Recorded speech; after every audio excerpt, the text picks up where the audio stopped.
வணக்கம் மக்களே, welcome to my YouTube channel. So இன்றைக்கி மகாநதியில் பார்த்தீங்கன்னா ஒரு ஃபேமிலியாக இன்றைக்கி தாங்க பார்க்க முடிஞ்சது. ஸோ கமருதீன் தவிர மற்ற எல்லாருமே இருந்தாங்க அந்த ஃபேமிலியில்.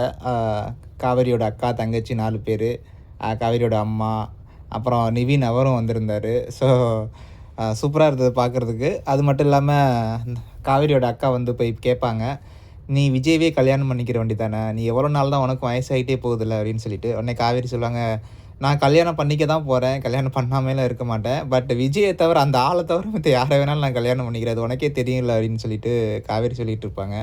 அவங்க அக்காவுக்கு ஷாக் ஆகிடும், அடி பாவி அவன் தாண்டி உன் புருஷன் அப்படிங்கிறது மாதிரி இருந்தது. ஸோ எனிவே பாப்பா அந்த டைரியை வந்து எடுத்தாங்க. ஆனால் அந்த டைரியை படிக்கிறத காமிங்கடா அப்படின்னா என்னென்னத்தையோ காமிச்சிக்கிட்டு இருக்கானுங்க. ஸோ பாப்பா அந்த டைரியை படித்தா எல்லாம் தெரிஞ்சிடும். ஸோ அடுத்த வாரம் என்ன நடக்குதுன்னு தெரில, பார்க்கலாம் எப்படி இருக்க போகுது அப்படின்னு சொல்லிட்டு. ஏன்னா ஆல்ரெடி இன்ட்ரெஸ்டிங்காக இருக்குது, அரையும் குறையுமா நின்று நிப்பாட்டி வச்சிருக்கேன் அப்படின்னு சொல்லிட்டு அந்த டைரியை எடுத்துட்டாங்க. அதுக்குள்ளே நிறையா விஷயங்கள் இங்கே ஓடிட்டு இருந்தது.